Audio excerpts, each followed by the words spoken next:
আপনার ই-রিকশার সুরক্ষা ও কর্মক্ষমতা নিশ্চিত করতে আমরা নিয়ে এসেছি সেরা ইগনিশন লক। এর মধ্যে রয়েছে আধুনিক ডিজাইন, শক্তিশালী প্রযুক্তি এবং অবিশ্বাস্য নিরাপত্তা। চলুন দেখে নেওয়া যাক আমাদের প্রোডাক্টগুলো।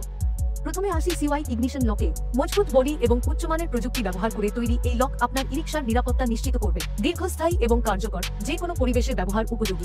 এবার আসি ব্ল্যাক ইগনিশন লকে। শক্তিশালী লক যেটি সুরক্ষার ক্ষেত্রে কোনো ত্রুটি রাখে না। আপনি যখন এই লক ব্যবহার করবেন তখন আপনার ই-রিকশা নিরাপদ থাকবে, পাশাপাশি এটি আপনার ই-রিকশাকে আরো শীর্ষ মানের দেখাবে। ব্ল্যাক এবং light weight ignition lock. Light weight এবং অত্যন্ত সহজেই ইনস্টলযোগ্য। আপনার ই-রিকশার কর্মক্ষমতা হারানো ছাড়াই এটি ব্যবহার করতে পারবেন যে কোনো জায়গায়। এখন আসি ট্রিপল জেড ইয়েলো ইগনিশন লকে। এই লকটি তার উজ্জ্বল হলুদ রং দিয়ে আপনার ই-রিকশাকে আরো নজরকাড়া করবে। শক্তিশালী এবং অত্যন্ত সুরক্ষিত, এটি আপনার ব্যবসাকে করবে আরো সফল। আপনার ই-রিকশার যে কোনো পার্টসের জন্য এখনই যোগাযোগ করুন 9830162037 বা 9433033667। আপনি যদি আমাদের সাথে ব্যবসা শুরু করেন, আপনি পেতে পারেন সেরা ই-রিকশার পার্টসের সংগ্রহ। একই সঙ্গে আমরা আপনাকে সেরা ইগনিশন লক সহ অন্যান্য পার্টস সরবরাহ করে থাকি। এখনই ফোন করুন এবং আপনার ই-রিকশা ব্যবসা শুরু করুন আমাদের সাথে।